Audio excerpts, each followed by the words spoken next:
comme ça fait du bien, prendre son temps plutôt que de se dépêcher tout le temps. Voilà toute une belle qualité de vie que tous et chacun sont capables de s'accorder. Mon nom est Corinne Zacharias.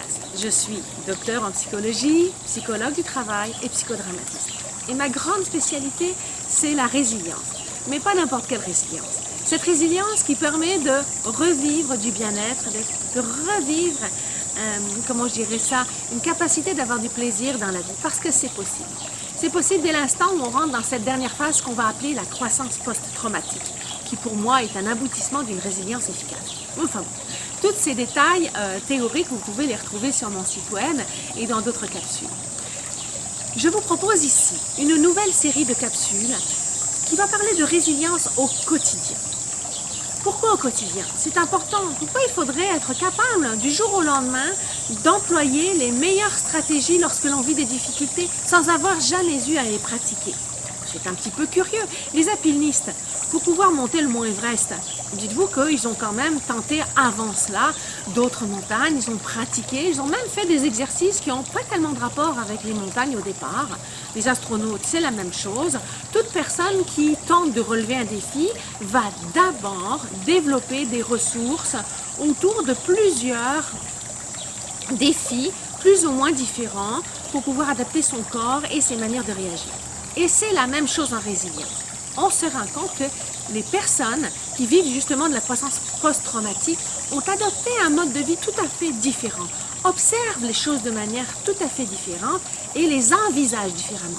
Parce que ce qui est le plus important dans cette capacité de résilience, c'est comment vous percevez les choses pour y réagir. Et ça commence dans chaque petit instant de la vie, au quotidien. Et une des choses importantes, et c'est l'objet de cette première capsule, c'est de s'accorder du temps. Souvent, les personnes qui vivent des difficultés se mettent à courir, à remplir leur agenda de toutes sortes de choses à faire, pour éviter de sentir justement. Et aussi parce qu'elles ont l'impression qu'elles n'ont plus le droit de ressentir du plaisir, plus le droit de s'arrêter pour prendre leur temps. Il y a comme un interdit qui s'est installé. Alors qu'en fait, s'accorder du plaisir, c'est toucher à des éléments très importants en résilience, c'est s'accorder du temps et avoir une bonne hygiène de vie. Ce sont des éléments essentiels pour une résilience efficace.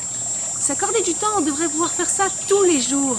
Du temps de qualité, ce n'est pas du temps de quantité. Ça n'a rien à voir. Vous pouvez très bien apprécier pendant 15 minutes le matin votre petit café en regardant les petits oiseaux, comme je les vois là, eux là-bas, sur les mangeoires, en train de piailler et en train de manger toutes les graines que je leur donne.